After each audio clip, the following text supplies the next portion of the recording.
Vlog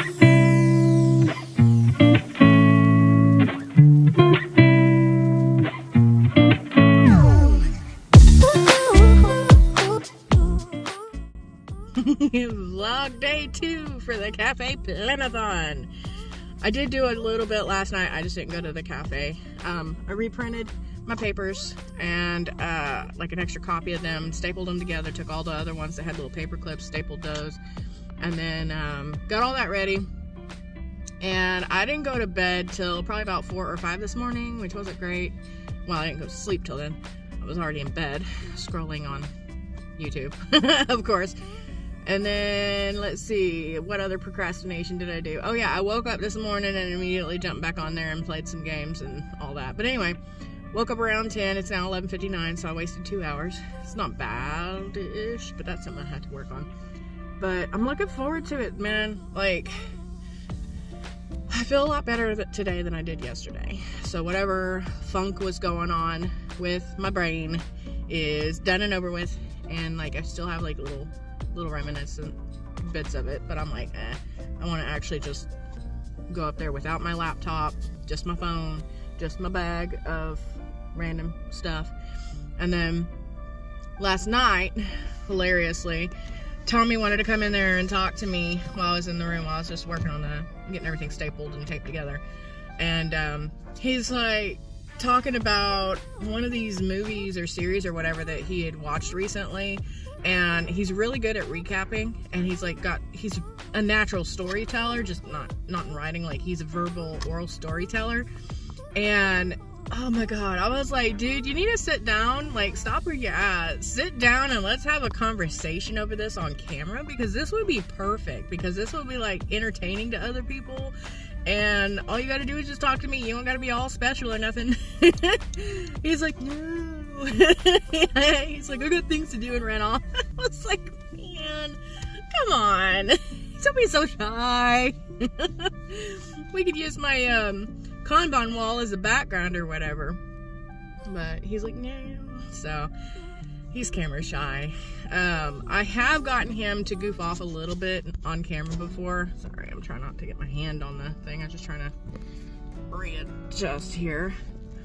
But I've tried to get him to do videos before, and he has goofed off a little bit, but he gets like really loud and screechy, and it hurts my ears. Like, his laugh or his cough is usually piercing. It hurts my eardrum. But yeah, he doesn't, he feels like the camera is like a super judgmental thing. Like, oh, you have to behave and be a certain way in front of a camera, so he freezes up. Whereas me, I'm just like conversational, so I'm just talking to you guys, and like, there's nobody here. I'm talking to myself. But I don't know, I'm crazy anyway. I can do that all day long, even without a camera, if I wanted to, because I do a thing called thinking out loud. But no, as an ADHD person, also PTSD and other trauma issues, I do what's called scripting. I don't do it intentionally. It's just like I'm walking through and reprocessing things that have happened or things that haven't happened. It's just like imagined of scenarios and stuff. It's kind of like, I don't know, but it's usually verbally and out loud, as if I'm responding or as if I'm having a full-blown conversation. I'm not crazy.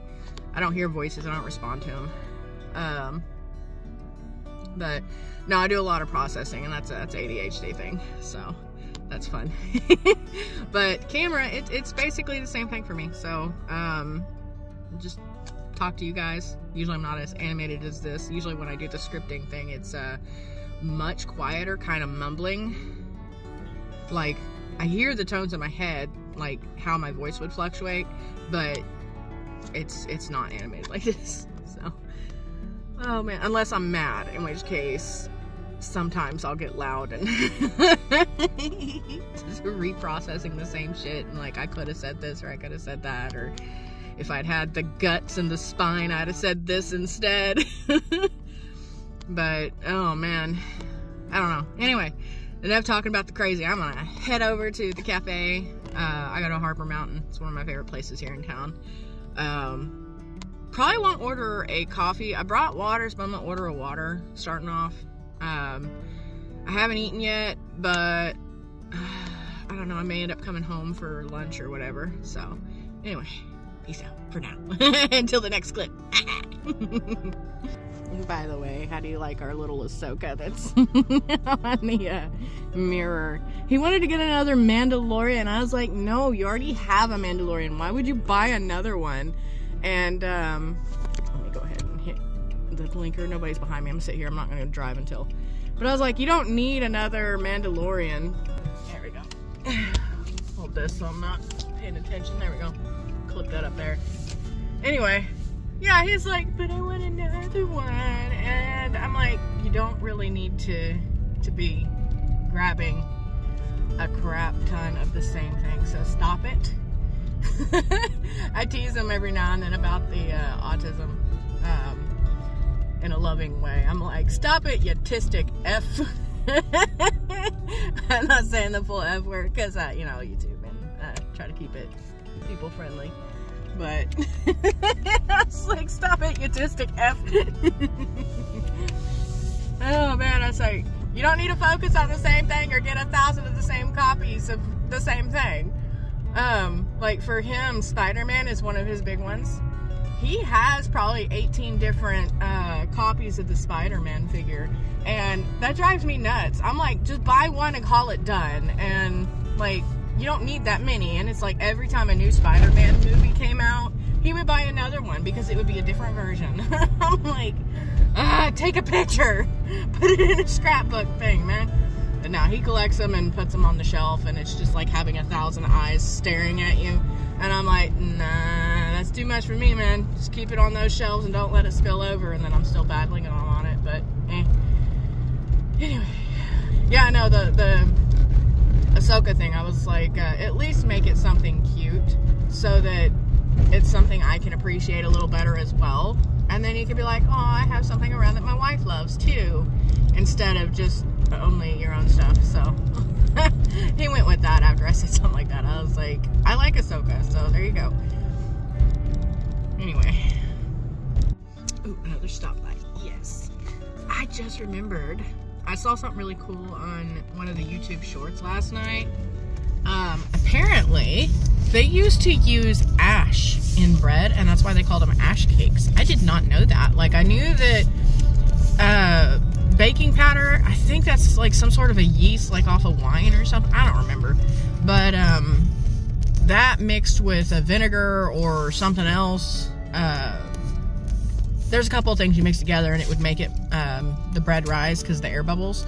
I know yeast does because it makes the air bubbles as it warms and eats the sugar and, you know, does the little reactions or whatever. But I didn't know they used to just use straight up wood ash. But yeah, she showed that you'd take the wood ash out of the thing where you were cooking, and I almost forgot where I was going. You would take it out of the fireplace where you cooked your food, and then sift it into your hand so that you weren't getting any of the big pieces, and then just throw that in your cakes, and as you baked it, it would rise. I was like, what? That is so crazy. I don't remember if she said you add anything to it. I don't think so, but that was really cool. I did not know that. So that's really interesting that I can add that to some of my books that I write in the future. So definitely looking forward to that. But I'm at another stop, so I'm going to turn this off for a second. I broke down. I had to get me some catfish from Pruitt's, and I got me some gross freaking Brussels sprouts that are boiled and taste like a boiled fart. But they're healthy, so I'm going with something green. I can put aside my cravings to eat something healthy. I don't usually mind the Brussels sprouts though, but those are pretty gross because they're boiled with butter.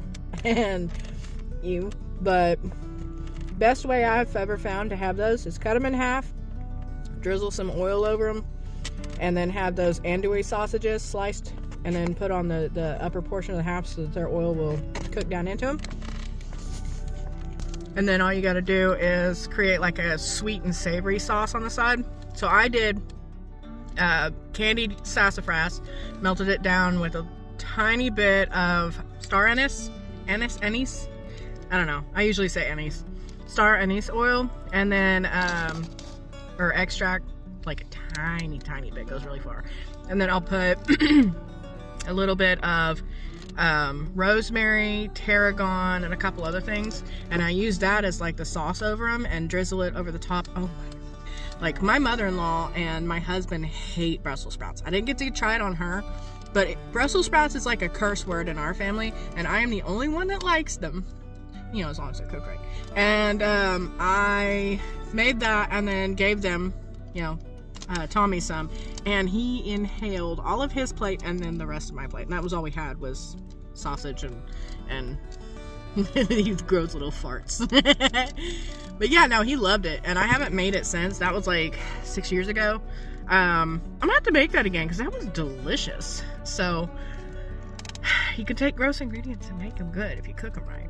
I have found ways for him to enjoy sauerkraut, salmon, and several other things. And yeah, like salmon, he doesn't like fish all that much, but I converted him on that. I was like, yeah, I don't know, if you get a fresh salmon or something that doesn't yet smell like fish, you get that and cook it, it's not going to taste very fishy. So yeah, anyway, I'm gonna sit here and eat before I head over. I'm probably gonna have to dip these Brussels sprouts into the tartar sauce to make them palatable, but I haven't eaten as much of the greens and stuff lately, so I'm gonna do that for my health. Despite the fact that they were, you know, boiled in butter, they're still relatively healthy. Oh, fun fact, if you didn't know where Brussels sprouts come from, the cabbage plant, you harvest the cabbage, and then what's left grows up this little green shoot, and these are the little flowers that grow on it, and they pop them off, and like they'll grow in a little cluster, kind of like a garlic plant will. But yeah, they're not as bad today as they were the last time I had them. But yeah, no, the more you know. Well, I was a little bit worried that my painting back here was going to be really bad bent, but I think it's okay. Let me get this out and show you. This is what I did when I was at the, what is it, the Bougie event at the Expo Center back in November on the 30th. I worked on this all day after finishing up fixing some of the misprints on the rain cat one. But yeah, like, I think it's ugly, but it's also beautiful, so I don't know. It's based off of one of my sketches that I had done, and I don't know, I'm starting to like it a little bit more. I don't know, it's growing on me. I like it. Set up at the table, and I got a cute little Christmas tree. So, just waiting on my mocha frappe, and I'm gonna lay all my stuff out and enjoy the day. It's gonna be awesome. So, wish me luck. I haven't used my Happy Planner for a while, the Heart Breathing's HB90 planner. So I guess I will try to get back into using it, but I don't know if I really like it because it seems very tedious. Like on one hand it's extremely useful, on the other hand it's like really tedious. I kind of like digital planning better, but I don't know, sometimes just paper, there's nothing that can you know, substitute. So I'm gonna write out my stuff that I gotta do today and maybe add in the hours expected for the week or whatever. Not really sure how I'm gonna do it. I kind of would prefer to have this here on each of these pages. I feel like that would be more useful, so that I would have a better idea of where to block my time, and maybe have like from 12 a.m. all the way to 12 a.m.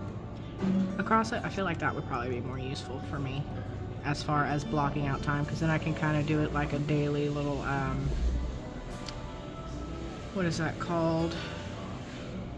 I forgot what it's called, but it's the timeline thing where you're tracking your time and seeing how it goes throughout the day. Anyway, this, if you're wanting one of these, you can get these from Sarah Cannon, her Heart Breathing's channel on YouTube. She sells them on the Etsy shop, and yeah, so there's weekly stuff, weekly review, and then all of that. Yeah, I don't know, it's a little bit bulky and repetitious.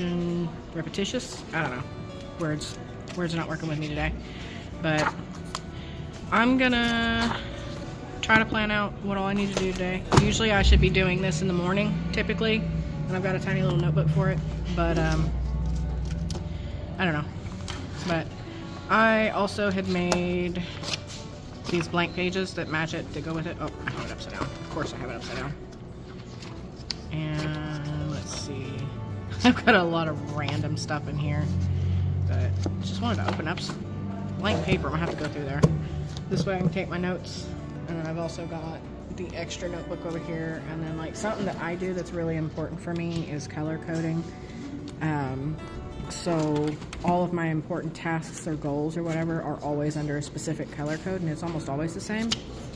But I haven't done that since back when I was going to college at Eastern, and this was the renewed version when I was going to start using this thing, but I literally have gone through almost the entire last 2 quarters without even using this notebook. And I know part of it, like before that, part of it was because I was having trouble even using any planners at all, so it was all mental health and stuff. It was a difficulty or whatever, but I'm gonna try to use this to see if this works at all again. And if it just annoys me and it's way too meticulous and stuff again, then I'm just gonna scrap these and not even use these anymore and just stick with my other stuff.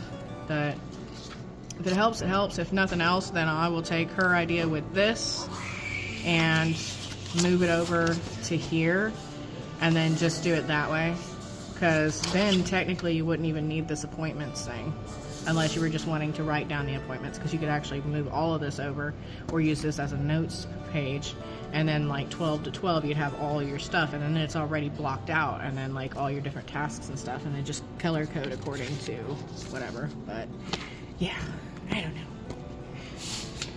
I hate trying other people's planners and them not actually work. At least for me. A lot of people it works for. You know, I'm ADHD, and like she preaches that these are great for people with ADHD as well. But I'm ADHD in the way that I use digital, different types of notebooks, different types of planners, and then it just becomes too repetitious, too meticulous, and I don't want to waste my time. So I don't like rewriting stuff.